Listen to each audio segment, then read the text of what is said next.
Premier ministre, la parole est à Monsieur Nicolas Sansu. Merci, Monsieur le Président. Monsieur le Premier ministre, alors que s'ouvre leur 97e congrès, nombre de maires sont au bord de la crise de nerfs. Avec une baisse des dotations de l'État aux collectivités locales de 3,7 milliards d'euros, 11 milliards en 3 ans et 28 milliards en cumulé d'ici 2017, c'est un coup sans précédent porté à nos communes, nos intercommunalités, nos départements et nos régions.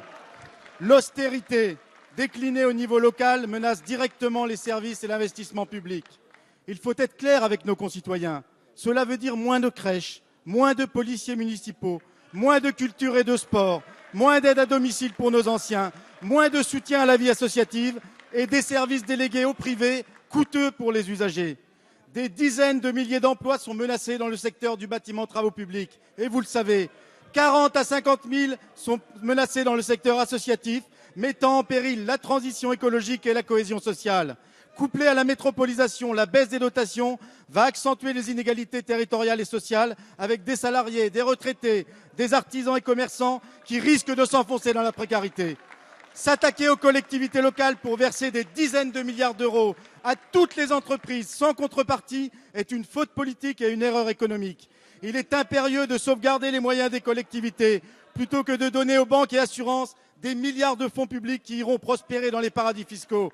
Il n'est pas trop tard pour faire le choix du maintien des dotations de l'État aux collectivités, elles qui font vivre les valeurs d'égalité et de solidarité sur nos territoires, réalisent 70% de l'investissement public et sont un levier indispensable du redressement économique du pays.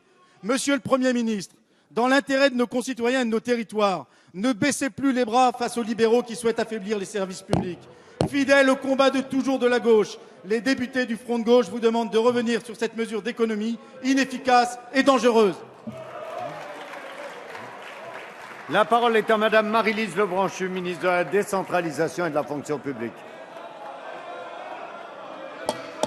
S'il vous plaît. Merci, allez. Monsieur le Président, Monsieur le député Nicolas Sansu. Effectivement,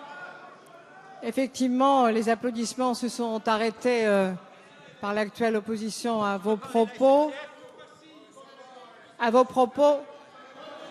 Lorsque vous avez fait référence au fait, et vous êtes en accord avec l'ensemble de vos propositions, vous avez demandé aucune baisse de la dépense publique. Nous avons effectivement décidé de baisser de 50 milliards d'euros. Les collectivités y sont associées, mais je voudrais vous dire, Monsieur Nicolas Sansu, que nous pourrions nous retrouver. Nous pourrions... pardon. S'il vous plaît. C'est pas possible. S'il vous plaît. Allez. Nous pourrions nous retrouver sur un point. Nous allons essayer ensemble... Ne me dites pas que c'est le congrès des maires qui provoque ce genre de réaction dans l'hémicycle. Bon. Alors, on écoute Madame Lebranchu répondre. Alors, je voudrais juste dire, si c'est possible, que nous allons essayer ensemble, Monsieur Nicolas Sansu, d'être plus justes.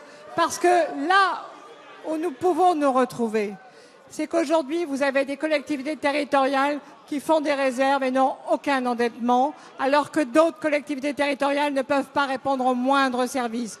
Ce que nous vous proposons à travers l'intercommunalité, c'est la justice, Monsieur Sansu, c'est la justice entre les collectivités, plus de péréquation, plus de mutualisation des services, parce que l'hyper-richesse côtoie l'hyper-pauvreté, et y compris dans la grande métropole parisienne, nous pouvons avancer ensemble vers la justice. Donc moi, je vous invite tout simplement à prendre acte que nous voulons sauver les 36 communes de France par l'interco, avec justice, péréquation, réforme de la dotation globale de fonctionnement pour prendre en compte la richesse réelle et la pauvreté réelle de nos collectivités. Merci, Madame.